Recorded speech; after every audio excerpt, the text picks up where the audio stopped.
1971 week here at Body Bags. We are all reviewing films from this illustrious year. So many great films have come out of this year.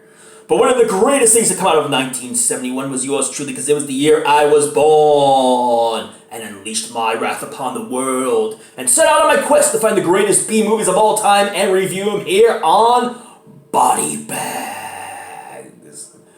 And you're also wondering, are you aging yourselves? Well, yes I am! Now I decided to review a film from this awesome box set, the Al Adamson box set, of course. And the film is, of course, yes, from 1971. It is Blood of Ghastly Horror, originally known as Psycho A Go-Go, a heavily cut film. Well, more was added, and it became Fiend with Electronic Brain, only to have it all put together, every scene in the world put together, and it's known as Blood of Ghastly Horror, starring the great John Carradine playing Dr. Vanard. Yes. Starring Roy Morton as the psychotic Joe Corey.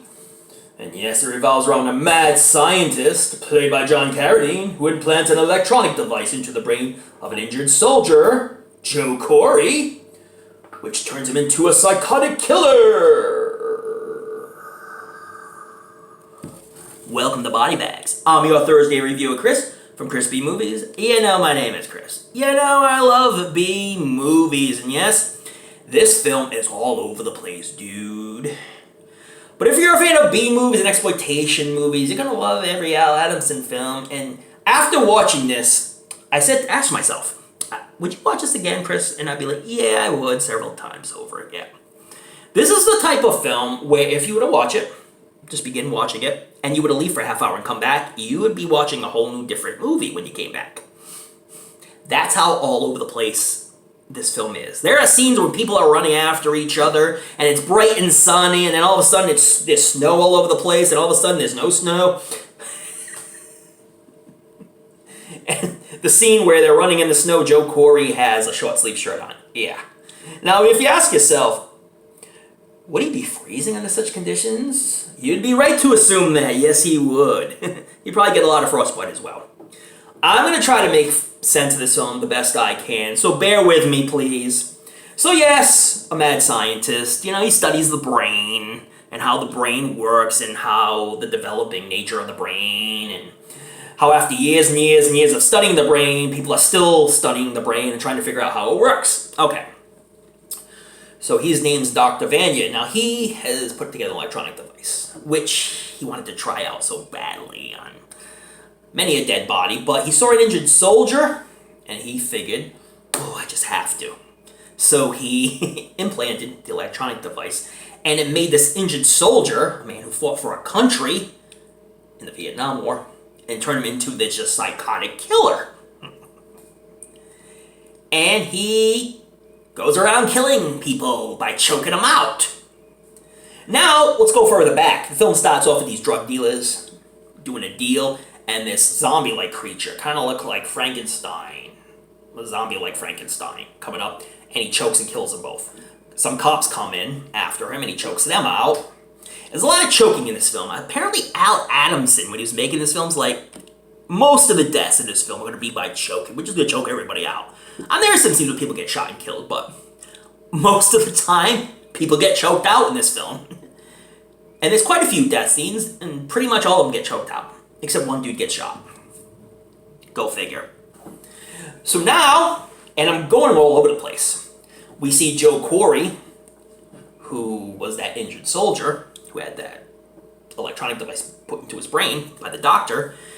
Now he's doing some other crimes. Jewel heist. And he's with two other guys, and they rob the jeweler, take all the jewels, and then Joe Corey goes nuts and kills the other two guys. Now, one of the other two guys was Vito, and he was played by Al Adamson. Well, Al Adamson gets killed very early on in this film.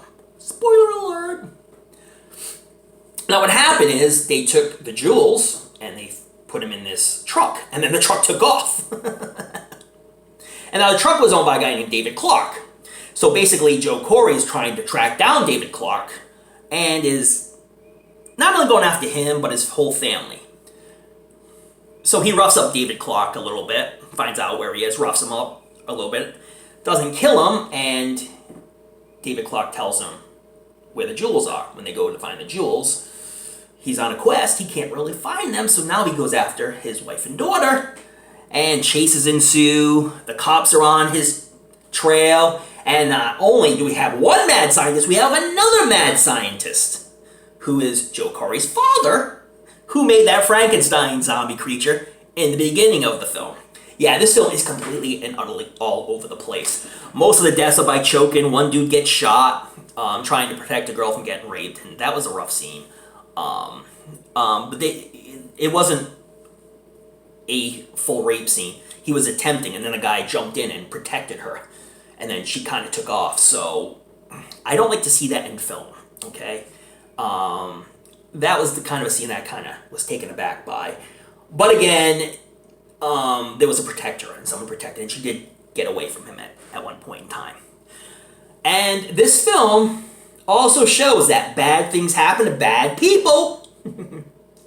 If the Lord don't get you, well, nature will get you in some way or fashion of some sort.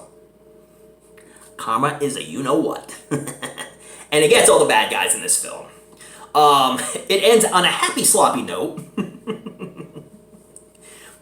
And I'd say that John Carradine and Roy Morton, who played Joe Corey, were the best two actors in the film. Everybody else was kind of bad.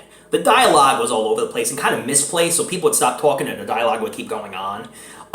This is probably the best this film's ever gonna look. I know Troma put this out at one point in time, and I believe Something Weird Video did, but this is the best this film's ever gonna look like. Severin did an amazing job on this film.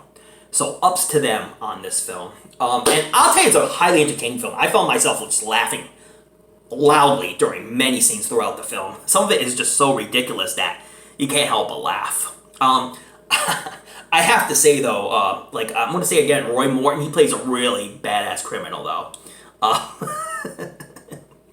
And he's a pretty good actor. Like I say, him and John Carradine were the best actors in this film. And Al Adamson, who had not much of a speaking role, but it's a very short role, did a good job as well.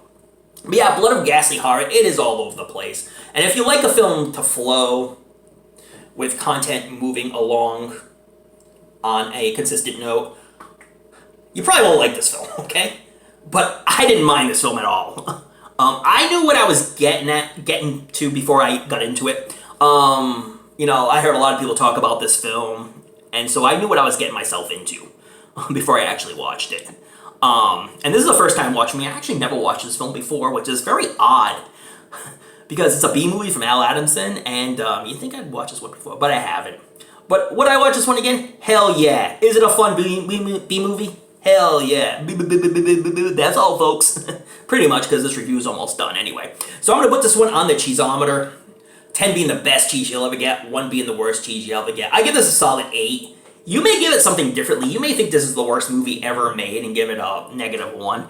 But I give it an 8 on the cheeseometer. It's utterly cheesy and utterly fun. It is completely all over the place. Don't expect the film to flow consistently, especially this film, because this film is not going to flow consistently if you decide to watch this one. Anyways, thank you so much for watching. And the year is 1971, the year I was born. So, hey, thumbs up, man. I had a good time watching this film. And, of course, reviewing this film from all of you. And it is a dark and stormy night right now. Storm is coming down, so it's storming. Anyways, thank you so much for watching. Check out all the other reviewers. They've all done a fantastic job this week, reviewing films from 1971, and there's more to come. So check out tomorrow and the next day, and the next day. And check me out next week, because I'll bring something fun to the table. Possibly a me movie, but you know, could be a Giallo. Maybe a Mario Bava title? Maybe. I'll have to check it out next week. And don't forget to watch those late night horror movies. Read up on your latest Fright Mags. Don't forget to tune in to another episode of a show we call Body Bags. Or I'll make you watch this whole set 1,000 times over. Without leaving the chair. Oh yeah. Most people would never attempt to do that.